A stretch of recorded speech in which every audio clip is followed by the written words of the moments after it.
কৌশলগত পারমাণবিক অস্ত্র কিভাবে মোতায়েন করতে হয় সে বিষয়ে দ্বিতীয় ধাপের মহড়া করেছে রাশিয়া। তাদের এই মহড়ায় বেলারুশের সেনারাও অংশ নেয়। মূলত পশ্চিমা শক্তির হুমকির বিরুদ্ধেই এই মহড়ার আয়োজন করে রাশিয়া। রাশিয়ার দাবি, ইউক্রেনকে বিলিয়ন বিলিয়ন ডলারের অস্ত্র সরবরাহের মাধ্যমে যুক্তরাষ্ট্র ও ইউরোপীয় মিত্ররা বিশ্বকে পারমাণবিক যুদ্ধের দ্বারপ্রান্তে নিয়ে যাচ্ছে, কারণ তাদের সরবরাহ করা অস্ত্র রাশিয়ার ভূখণ্ডে ব্যবহৃত হচ্ছে। 2022 সালের ফেব্রুয়ারিতে ইউক্রেনে হামলা চালায় রাশিয়া। এরপর থেকেই রুশ প্রেসিডেন্ট ভ্লাদিমির পুতিন পারমাণবিক অস্ত্র ব্যবহারের হুমকি দিয়ে আসছেন। মহড়ার প্রথম পর্যায়ে ইস্কান্দার ক্ষেপণাস্ত্রকে কিভাবে সশস্ত্র ও মোতায়েন করতে হয় তার প্রশিক্ষণ দেওয়া হয়েছে। কিঞ্ঝল হাইপারসনিক ক্ষেপণাস্ত্র কিভাবে অস্ত্রে সজ্জিত করতে হয় তারও প্রশিক্ষণ দেওয়া হয়েছে।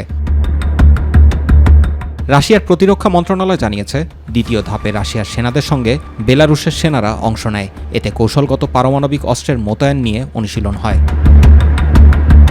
মহড়ার বিষয়ে প্রশ্ন করা হলে ক্রেমলিনের মুখপাত্র দিমিত্রি পেসকভ বলেছেন, পরিস্থিতি উত্তেজনাকর। ইউরোপীয় ইউনিয়ন ও ওয়াশিংটন যে পদক্ষেপ নিচ্ছে তা উস্কানিমূলক।